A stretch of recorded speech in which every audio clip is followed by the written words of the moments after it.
4 units in our condo had plugged up toilets, so I knew it was the sewer line. So we've got to go outside, open up the cap, and we're going to have to snake it. And that's the only way you can clear it. So we've got to set it up. We're going to push the snake through this auger. This is an industrial size auger. And it just kind of slides through. We've got 100 feet of snake, so we should have more than enough. The first thing you got to do is get the cap off that clean out, right? Take a look down there. You can see there's no water in it, so nothing's coming through, so we know it's plugged. And now we're going to hand feed it up towards the building. We're kind of pushing it through there. And we're going to try to get it as far as we can by hand before we start augering it. All right, so anyway, this is an electric auger, so we got to plug it into an electrical source, 110, and then we're going to go ahead and turn it on.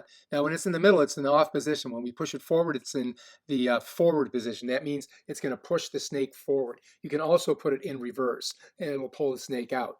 When you're working with one of these snakes and one of these type of augers, you need to have this special glove that looks like it's got pimples all over it. When you press down on this lever, it moves the snake forward if you have it in the forward position. With your gloved hand, you're going to guide the snake down into the trap, and with your other hand, you're going to use it to manipulate the lever on the auger, engaging the snake and twisting it forward. We've run out of snake, so we've got to pull another section out and connect it to the one that's already run up the sewer line. You'll need a special little key to pop it apart, and then you've got a male and a female side to connect it. So you'll see one side has a little notch in it and the other side protrudes out, and you just have to slide it down and you got to press that little button on it to get it to pop in, and bam, it's together. All right, once we're done there, we're ready to go and start feeding her back in. And as I said, you manipulate the tension on the auger snake by pushing down on the lever. You can increase the torque by turning that black collar clockwise, and it'll grab it even harder.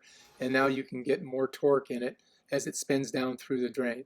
So you're just going to feed it in with your gloved hand, and you're going to use your lever to increase the tightness and get that thing spinning in there. You can see it as you push down.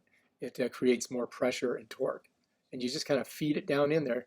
And it took about 30 feet of snake to get to the blockage. On close inspection, we could see there was no water running through the pipe, so that meant we had to auger further. So I let the sink run inside of the apartment so that we could see if the water was flowing through the pipe. All right, after running the auger another 10 feet, guess what? We got some water flow. And if you look down there, you can see the water flowing through, which is a good sign. So after running it about another 5 to 10 feet, this is what we found: Tampons and wet wipes. So these are two things that you do not want to flush down your toilet. It will clog up your sewer line, and that's what happened here. There was probably about 10 of them that came out with a bunch of wipes. So we got those all cleared. So just to make sure, we checked all the sinks in the toilets in all the apartments to make sure that they were all draining. So it looks like we had a successful adventure cleaning out our sewer line. If you like this video, subscribe to my channel and check out my other awesome videos and stuff like this.